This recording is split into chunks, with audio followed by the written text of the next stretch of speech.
కీర్తనల గ్రంథం 20వ అధ్యాయం. దావీదు ఎన్నో యుద్ధాలు చేశాడు, ఎంతోమంది యోధులను ఓడించాడు. తన కాలంలో ఎదురులేని గొప్ప యోధుడిగా అతడున్నాడు. దావీదు బలవంతుడు, గొప్ప వీరుడు, యుద్ధంలో నైపుణ్యత గలవాడు, రాజకీయంగా విజయవంతంగా ఎదిగినవాడు. అతని చేతి క్రింద గొప్ప సైన్యం, పరాక్రమం కలిగిన యోధులు ఎందరో ఉన్నారు.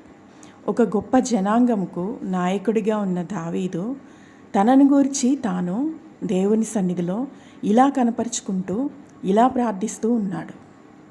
మొదటి 2 వచనాలు.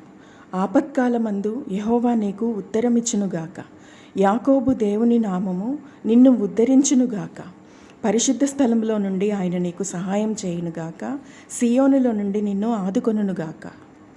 అంటే ఎటువంటి వారికైనా కష్ట సమయాలు ఎదుర్కోక తప్పదు. అటువంటి కాలంలో తనిప్పుడు చేసే ప్రార్థనలే వాటికి ప్రతిఫలంగా దేవుడు తనను జ్ఞాపకం చేసుకొని సహాయం చేస్తాడని, దేవుని నామమే తనను అభివృద్ధి పరుస్తుందని అతడు అంటున్నాడు. అంటే అతడు దేవుడిని తప్ప తన బలాన్ని కానీ పరాక్రమాన్ని కానీ ఎంత మాత్రం నమ్ముకోవట్లేదు. 3-4 వచనాలు. ఆయన నీ నైవేద్యములన్నిటినీ జ్ఞాపకం చేసుకొనుగాక, నీ దహన బలులను అంగీకరించునుగాక, నీ కోరికను సిద్ధింపచేసి నీ ఆలోచన యావత్తును సఫలపరచునుగాక. నైవేద్యాలు, దహన బలులు అంటే ఒక స్థిరమైన విశ్వాసం కలిగిన హృదయంలో నుండి వచ్చే ప్రార్థనలే. దేవుడు ప్రార్థనను ఆలకించేవాడు. నీవు మొర్రపెట్టగా నేను ఆలకిస్తానని దేవుని వాక్యంలో రాయబడి ఉంది. దేవుడు తన పిల్లలు తనను జ్ఞాపకం చేసుకుంటూ తనను ఆశ్రయిస్తూ చేసే ప్రార్థనలకు ప్రతిఫలాన్ని తప్పక దయచేస్తాడు. 5వ వచనం.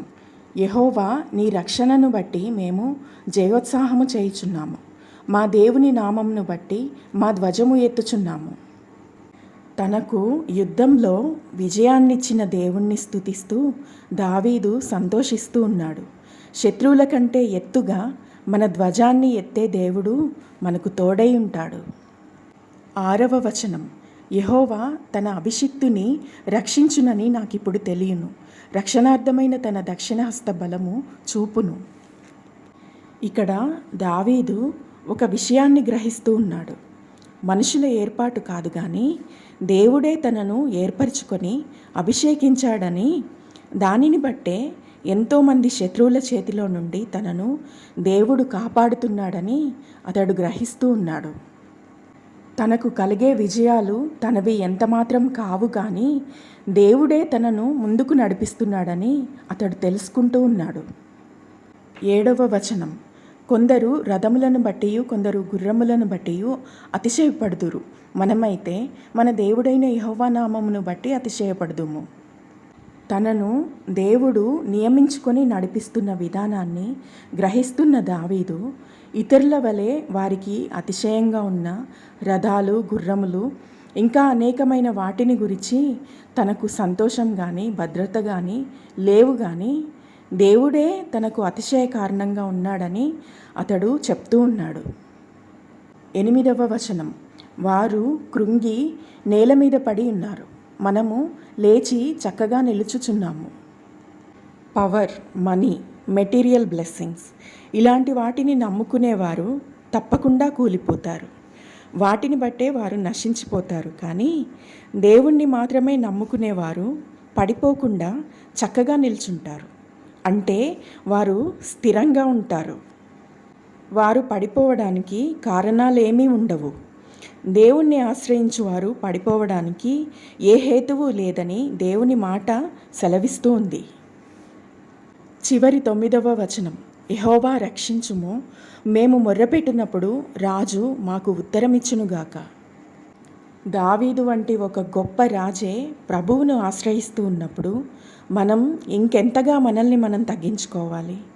భూమిపై జరిగే యుద్ధాలు దేశాధిపతులు, రాజులు, అధిపతులు వీరు అనుకుంటూ ఉన్నారు, మేము అనుకున్నట్లు మేము చేస్తాం, మేము ఏదైనా జరిగించగలము అని వారు అనుకుంటూ ఉంటారు. అయితే ఆకాశమందు సింహాసనాసీనుడైన వాడు వారిని చూసి నవ్వుతున్నాడని దేవుని వాక్యం తెలియజేస్తూ ఉంది. ఎందుకంటే సమస్త ఆధిపత్యం యేసుక్రీస్తు పాదముల క్రింద ఉంది. ఆయనే సర్వాధిపతి, రాజులకు రాజు, ప్రభువులకు ప్రభువు, పాతాళలోకపు తాళపు చెవిని కలిగినవాడు. అయినా ఆయన ఎవడు దీనుడై నలిగిన హృదయంతో ప్రార్థిస్తూ తనను ఆశ్రయిస్తూ ఉంటారో వారి ప్రార్థనలను విని వారికి సహాయం చేయడానికి ప్రేమ కలిగిన ప్రభువై ఉన్నాడు. May God bless you.